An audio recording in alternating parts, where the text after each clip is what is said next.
We'll look back at Luke 21:36. You're in 22. Just look back across the page. Life is difficult at times. Verse 34 of Luke 21 says, watch out you don't get weighed down, lest your hearts be weighed down with all the carousing and drunkenness and cares of this life. Carousing, shopping around for a thrill. That's what carousing is. You're just looking for a party where you can just get an up, you know. Drunkenness, anything to make you forget your problems.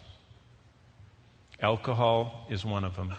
Other people are addicted to amusement. I went to school with a guy that was addicted to, he would drive endlessly to go on roller coasters and fast rides. It's the only thing that kept him from being weighed down. And he just didn't want to think about his problems. He just had to have amusements and thrills. It doesn't matter what it is. It's not all alcohol. Drugs, lots of stuff. But don't get weighed down, he says, with the cares of this life. Why? Because if you are, you'll slowly, verse 36, get hypnotized. You don't want to get hypnotized thinking that this life is for me to live any way I want to live it, and the way I live it is fine, and I'm going to go to heaven because I'm saved, and so I'm just going to do what I want here, and my kids are going to do what they want, and we're just going to have the most comfortable, convenient, secure life possible on earth. God says, you're hypnotized. You should be, verse 36, praying always that you be counted worthy to escape and stand before me.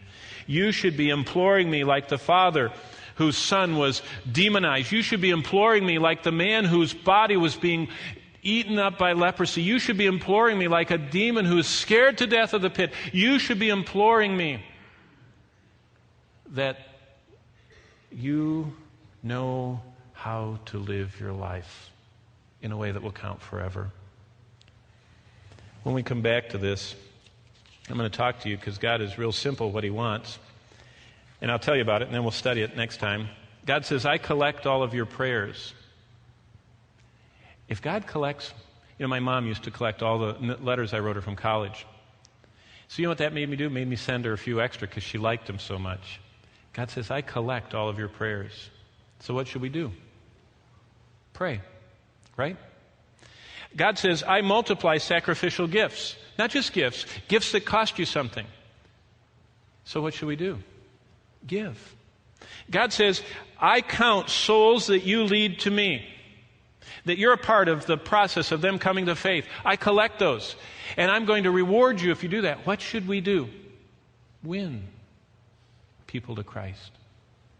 He says, I remember humble service you do, that you do totally, humbly, without anybody commending you for it. So what should we do if God really honors that? Serve. Serve. And He says, I love those who go out and seek those who are lost and poor and needy and downtrodden. I love you to go in my name and take my name and my love and my message. You know what we should do? Go. He said, I like your prayers, pray. I like you to give, give. I like you to serve, serve. I like you to go, go. You see? So simple. You can't go back and live last week. It's gone. But you can, on the first day of the new week, decide how much of this week are you going to live for Christ?